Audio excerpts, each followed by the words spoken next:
Merci, madame. La parole est à monsieur Thierry Mariani.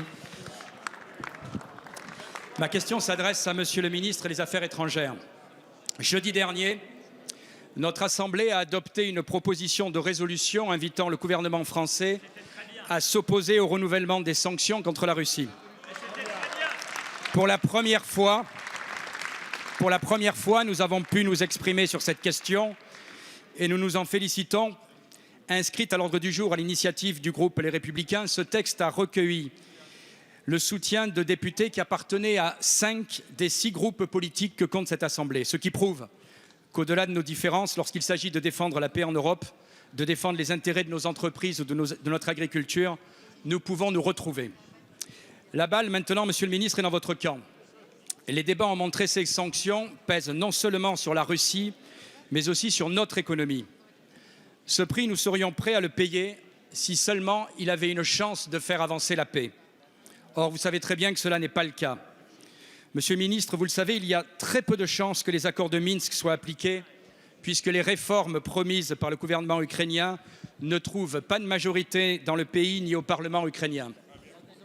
À en croire la presse, lors de son récent déplacement à Moscou, Jean-Marc Ayrault a même dénoncé les manœuvres de retardement qui n'ont que trop duré à Kiev. Ma question est donc simple. Dans les semaines à venir, si l'Ukraine n'a toujours pas respecté ses engagements, soutiendrez-vous une nouvelle fois la prolongation de ces sanctions? Et quand je parle de ces sanctions, monsieur le ministre, je parle à la fois des sanctions économiques qui frappent notre agriculture, qui frappent nos entreprises, mais aussi des sanctions individuelles qui entravent notre dialogue.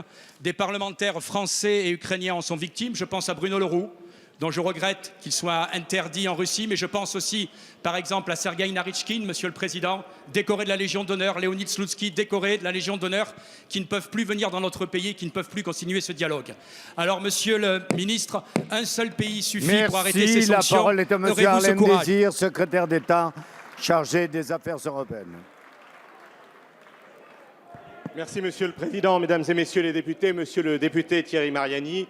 L'Assemblée nationale a adopté jeudi dernier la proposition de résolution que vous aviez déposée demandant que la France prône la levée des sanctions de l'Union européenne contre la Russie.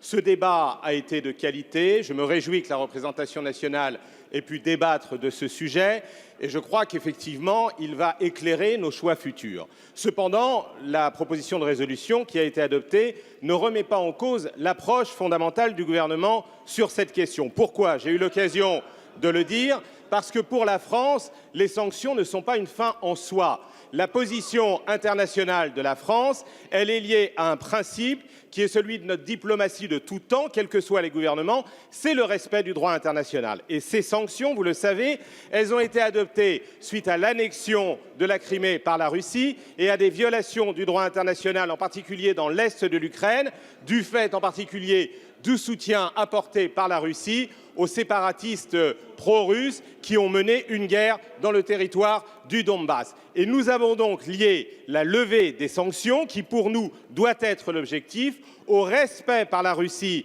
des résolutions de la communauté internationale et en particulier au respect des engagements qu'elle-même a pris lors des négociations de Minsk, dans le cadre du format Normandie, que le président de la République a réuni lors des commémorations du débarquement, c'est-à-dire le président Poutine, le président Porochenko, en présence de la chancelière, pour ramener à une résolution politique de ce conflit. Donc oui, nous souhaitons que la Russie comme l'Ukraine respectent pleinement leurs engagements dans le cadre de la feuille de route de Minsk. Les deux parties doivent respecter leurs engagements. C'est la seule voie pour une résolution de ce conflit et c'est ce respect des engagements de Minsk qui mènera à la levée des sanctions. Je vous remercie. Merci, monsieur Désir.